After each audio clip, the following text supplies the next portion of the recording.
what if I do this? Now can you hear me? Let's see. I'm going to put these back in.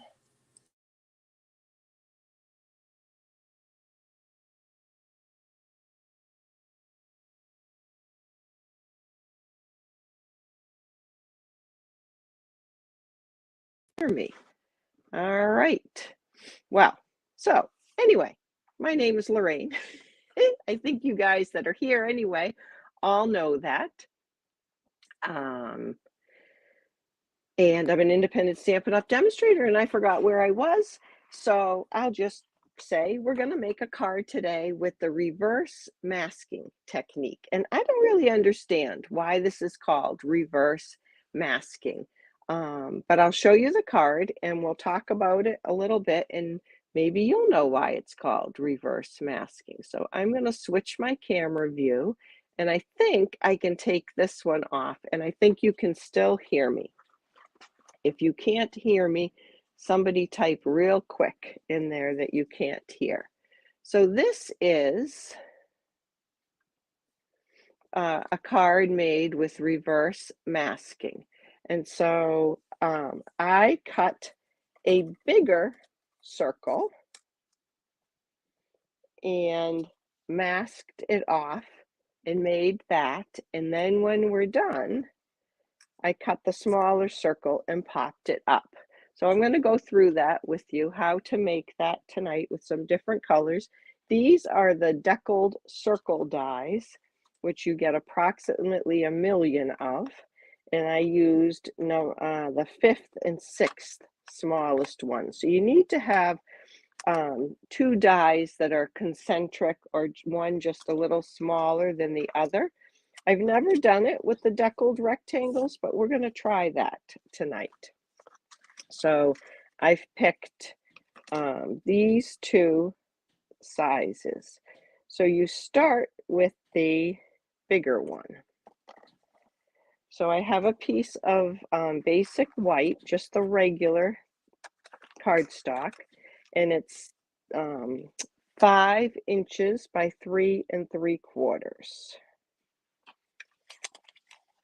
Okay.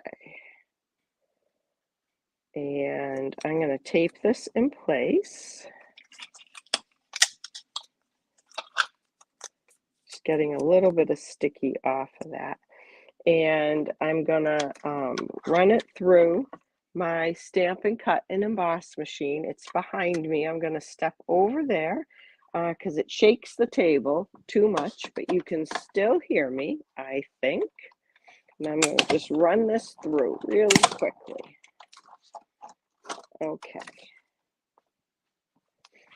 So take off my paper or my tape. I'll save that for something else. And this is the mask or the frame that we're going to use. So this is going to color a much bigger area. You can use masking paper to do this. The last time I used masking paper, quite a few of you told me you didn't have masking paper. So I wanted to show you a way that you could do this without needing something special. So I'm going to leave those 2 dies there, and I'm going to grab a blending brush. And I thought I would use Misty Moonlight and Fresh Freesia. I really like that combination together.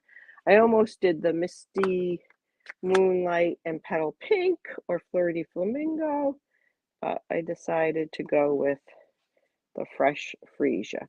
So I don't have too much of an edge here to get the dark spot off of my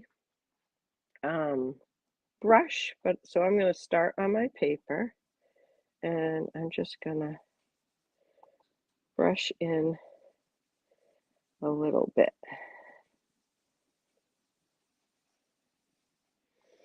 I love the way when you're blending with ink, it really almost looks a different color than it does when you're stamping with it. And sometimes oh, I don't want that to move. Sometimes it seems that you get, it like breaks down into its component colors almost. All right, we have to get that back on like exactly. So let's try this.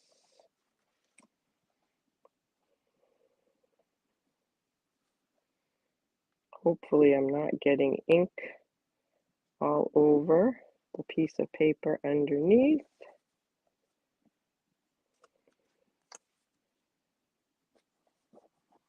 And I'm going to add a little bit more.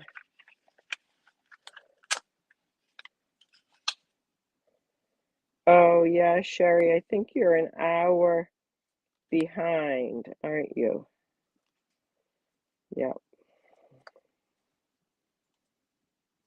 I moved this again. So this is where the masking paper is a little bit easier because it will not move on you. Okay. All right, back to doing a little blending here.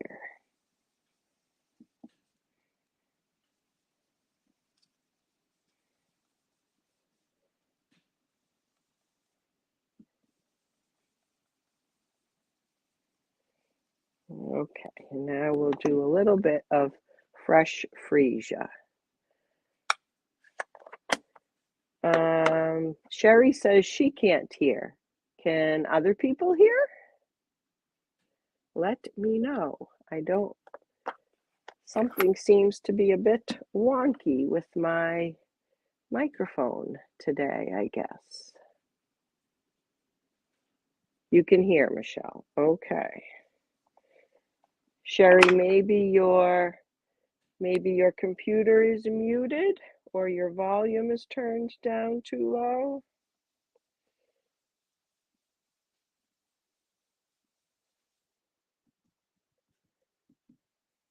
So now I'm using the fresh freesia.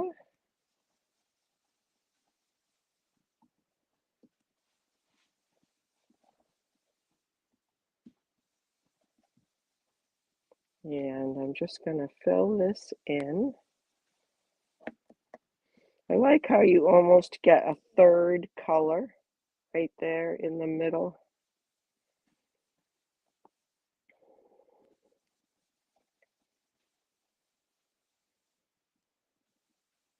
Okay, I think that is good enough.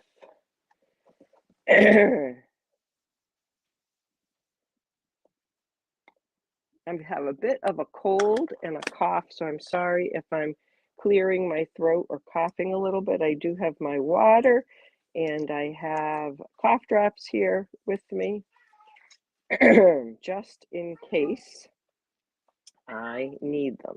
All right, so that's our masking and our blending. We used the bigger die to make that opening. And now we're going to cut. Oh, no, we're not. We're going to stamp first, and then we'll do some cutting. Oh, I almost forgot. Thank you, Melanie. I'm glad you like the colors together. I'm going to use this kind of funky looking stamp from the Inked Botanicals. I almost feel like it should be called the underwater stamps. I feel like they look like things that would grow underwater. It does have a bit of a tie-dye look to it. So I'm going to go just a little bit outside of my blended area. I like to do that. And I think I will also do another, I'll do another one of the stamps. Let me just clean this one off.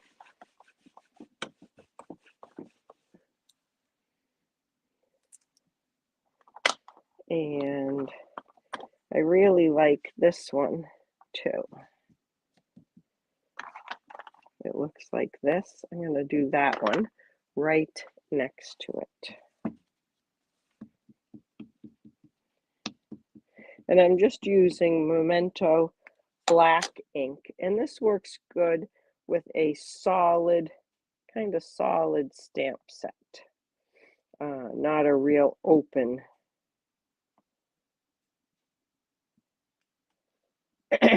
open leaf or an open thing. You want a bit of ink to be on there. I really like those two. And then I think I'll put one, why not, put one right in the middle. Or maybe some of these little, let me get a smaller block. I'm going to put these two flowers on. No, because then I don't know where I'm going. And I'm just going to do a couple of these.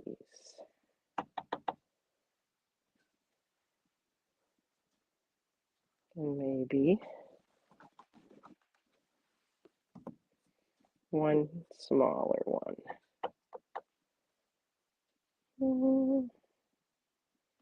I do want to put a sentiment on there, so I'm going to leave that for the sentiment. And I did just get a little halo, so we'll have to cover that up with some bling. And I'm going to use my Thinking of You stamp, and I'm pretty sure this Thinking of You label is on crooked, and I have to figure out which way it goes. That's why I don't always like putting the labels on my stamp. I have to tip it up a little bit. Okay. Tip it up a little bit. And I think I'll put it right up here. Too much. Just a little bit. There. Thinking of You. So believe it or not, we're almost done. There's not too much to making this. Now we are going to cut out part of it with the inside stamp. The inside.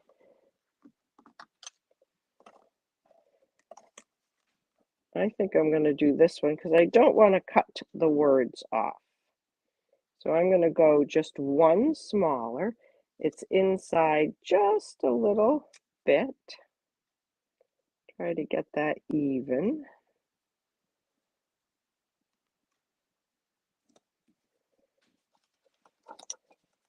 I like this Post-it note tape because you can use it over and over again. And I'm just going to run this through my cut and emboss machine. And then I'm going to need your help in deciding what color card base to put this on.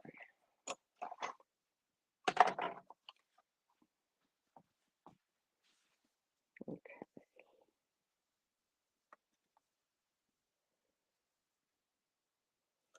The Post-it note tape generally does not rip, but you never know when you're live what's going to happen.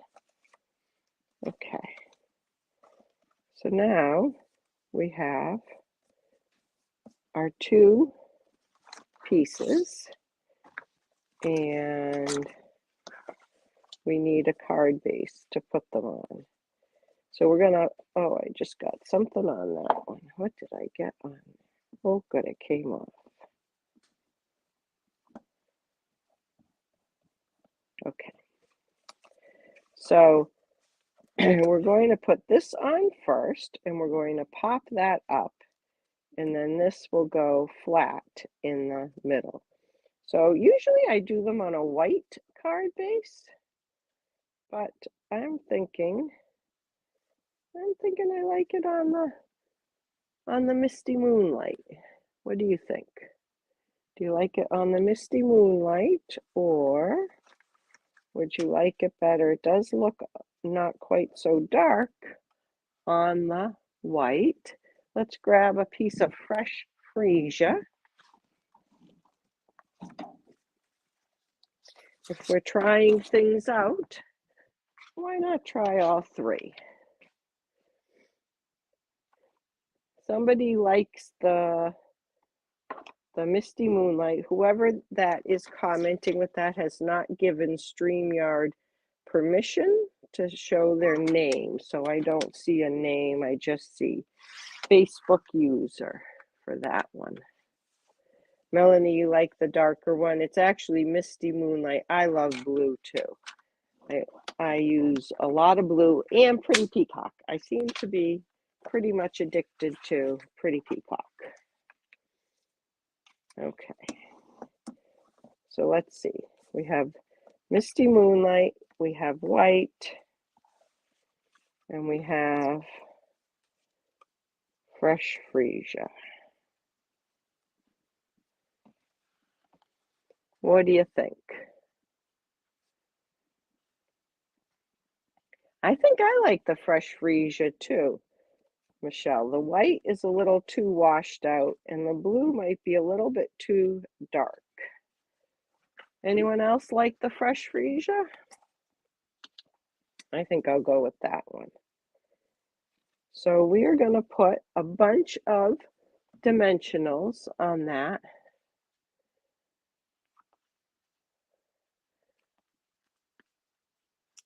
So we got some converts from blue to Fresh Freesia. You can use the foam strips to do this, but the foam strips are a little bit thicker, and I didn't want it up quite that high. So instead, I'm just going to use a whole lot of dimensionals because I don't like it if it sags. No sagging. Okay. Get that out of the way. Make sure it's opening up nice the right way. So when I make a card that opens the wrong way, I always have to send it to my sister or other left-handed people so they can have a left-handed card.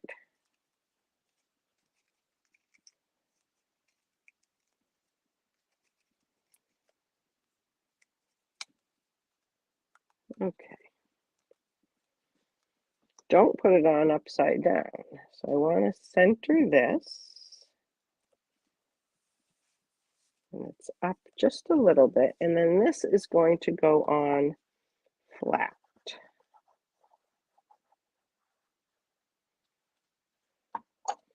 And this is a little bit easier to line up than the round ones are. Getting the round one in there exactly correct is a little bit tricky.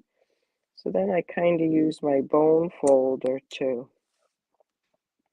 make sure it's underneath there. And voila!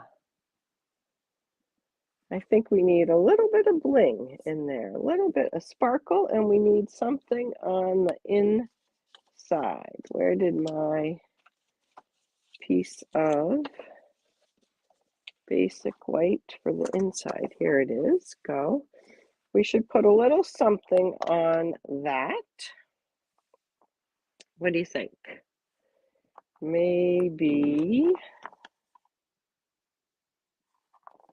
oh, maybe just a little bit of this one. Maybe I can just, let's see, just ink up.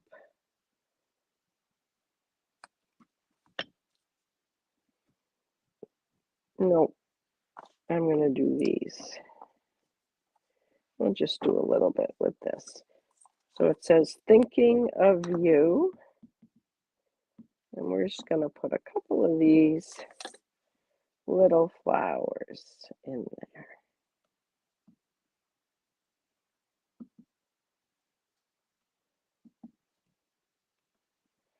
Maybe just like that.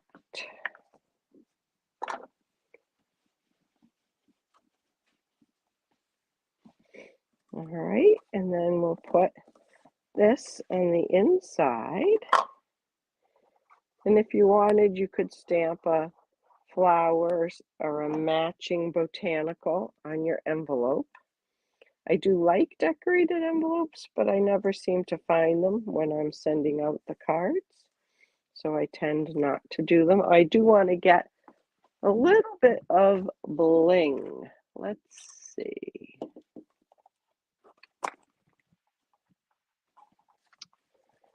I have some opaque adhesive backed gems. These are in fresh freesia and there's white. But I really do seem to like these iridescent basic pearls. They are just so shiny. I think I'm going to put a couple of little ones of these. And remember I said I had a little halo over there.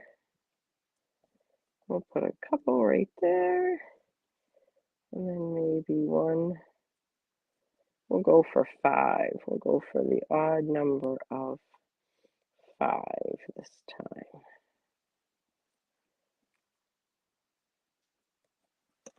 There we go. And so we have some bling. So that is reverse masking. I don't know why it's called reverse masking, but you start with your bigger opening and do your blending, and then you cut out the center with a smaller size die and pop the center up and pop the frame up and keep the center in. So it's a really fun technique to do. You can make a background pretty quickly. I hope you'll give it a try with a couple of colors of ink and then a solid looking stamp. This is the other one that we did. And move your blending brushes out of the way so that you don't get the ink from the blending brushes on the card. Again, I've got something on here. Yep, I don't know what I got on there. Something. All right. So thank you for watching, and I hope you liked that technique. Let me switch my view, and I hope that you will give it a try, and I'd love to see what you make. You can post it in the Chat and Craft Creations. There's lots of people that post their cards in there, and we love to see them. Thank you, Melanie. I hope I will feel even better tomorrow. I am getting better little by little. And everybody have a great Monday night. Tomorrow night, Tuesday night, is the Zoom class. We'll be making a fun card. It's open to everybody. Just let me know if you're going to join us if you don't regularly join, because I'm wary of letting people in that I don't know. Okay? Have a great night. Bye, everybody. Thank you for watching.